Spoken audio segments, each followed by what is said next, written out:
Yo, what's going on YouTube, and welcome back to another Everything We Know video.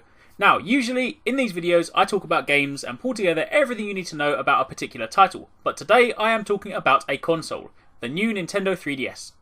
Now, just in case you missed it, or you don't watch the Japanese Nintendo Directs, then Nintendo recently announced yet another iteration for both the Nintendo 3DS and the Nintendo 3DS XL, or LL if you're in Japan.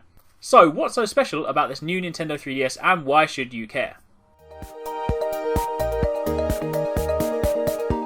Well, firstly, this is quite possibly the single most exciting thing about the new 3DS. It has a second analog stick. Well, it's more of a nub really, but regardless, this is awesome. If, like me, the first time you laid your eyes on the 3DS, you ask the question, why Nintendo is there not a second analog stick like there is on the PS Vita, then you too should be rejoicing at this fact. Up until now, for gamers seeking a second analog stick, you've always had to either resort to the CirclePad Pro, an attachable peripheral that adds the much desired second analog stick as well as another 50 foot to the length of your handheld console, or an on-screen offering. Monster Hunter players in particular will tell you that an on-screen D-pad is not quite the same as having a physical offering. So now, this small analog nub that is located in the top left hand corner of the right hand side of your 3DS, just above your A, B, X and Y buttons, will allow you to move the camera to your heart's content. Lastly, it's worth noting that while many will refer to this merely as a second or right analog stick, it is actually known as the C-stick, just like it was on the GameCube.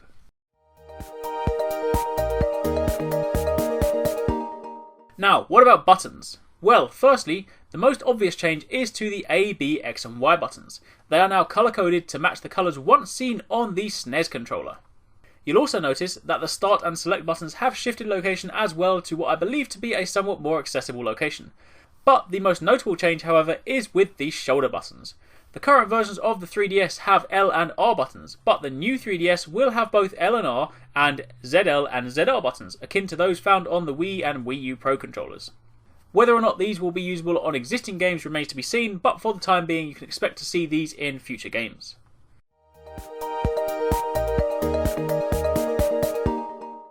Now, the new 3DSs are designed to be superior to their predecessors. The new one boasts a longer battery life and a more powerful CPU that will not only be faster but also allows for better, more enhanced 3D effects. If you ever use the 3D on your current model, you will be familiar with the 3D sweet spot, where you can see everything just fine, but move it slightly to the right, to the left, up or down, and your screen begins to blur. Well, now the new 3DS has a much better and wider viewing angle, allowing for a better overall 3D experience. Both the new 3DS and the 3DS LL are marginally larger than their predecessors, and while the screen size on the new 3DS LL remains the same as the old one, the new 3DS does boast a slightly larger screen, coming in at 3.88 inches at the top and 3.33 inches on the bottom. That's compared to the previous 3.53 and 3.02 inches respectively from before. There are also a few other changes to the locations of things, such as the cartridge slot, which is now located at the front of the console, and the stylus slot has also shifted as well. And what's more, the new 3DS will also use microSD cards in favour of the previous SD cards to make it easier to transfer media files to and from your PCs.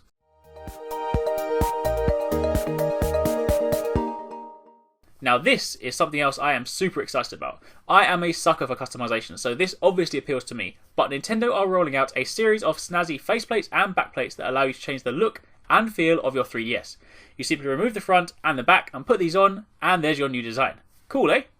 And you can bet with all these customization options, third parties and eBay outlets will begin creating their own cool designs, so now you can truly personalise your console.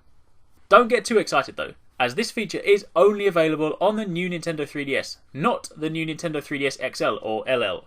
So if like me you made the jump to the larger screen and embraced the new 3DS XL, then unless you want to revert to a smaller screen, you're going to have to go without customization, I'm afraid. I, for one, am quite tempted to take the step backwards to the smaller screen just so that I can have these customization options, but that choice will obviously be up to you. Whether Nintendo decides to change their stance on this remains to be seen, but the designs look pretty final, so I'm pretty sure that that's not going to happen. Also, while I'm on the topic of customization, there is something else Nintendo are adding, and while this isn't exclusive to the new systems, I figured it was worth mentioning. You will soon have the ability to apply custom wallpapers to your Nintendo 3DS home screens. Nintendo will add a section to the eShop that will allow you to download these, most likely at a cost, and they will liven up your somewhat boring home screen.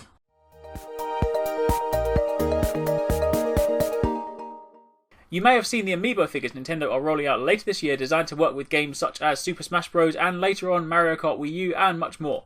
Well, Nintendo also discussed how these will be available for use with Nintendo 3DS as well, and they will be releasing a peripheral that allows you to connect your amiibo with your 3DS. If, however, you get one of the new 3DSs, this NFC or near-field communication technology comes inside the system. So you won't need the peripheral, you'll just be able to pop your amiibo right on your touchscreen, just like you can with the Wii U gamepad, and it'll work just fine.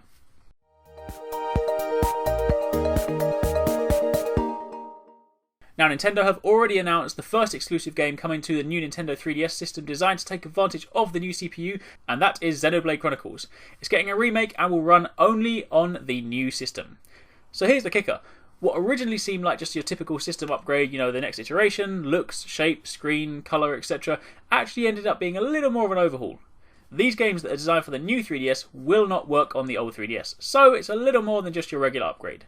So going forward, your hand may well be forced and you may have to make the jump to this new system.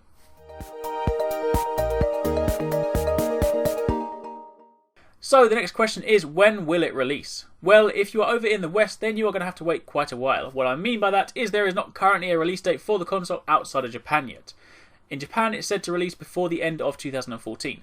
Now currently it's priced at 18,800 yen for the 3DS LL and 16,000 yen for the regular 3DS. That's £108 and £92 respectively. That is ridiculously cheap.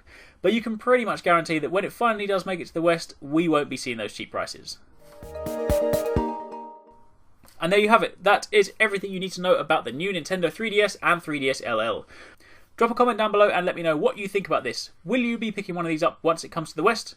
As always, if you did enjoy this video, don't forget to give it a thumbs up, hit the like button, show your support, it does really help me out, and obviously don't forget to subscribe for daily gaming videos. Thanks again for watching, take it easy, catch you next time, peace out.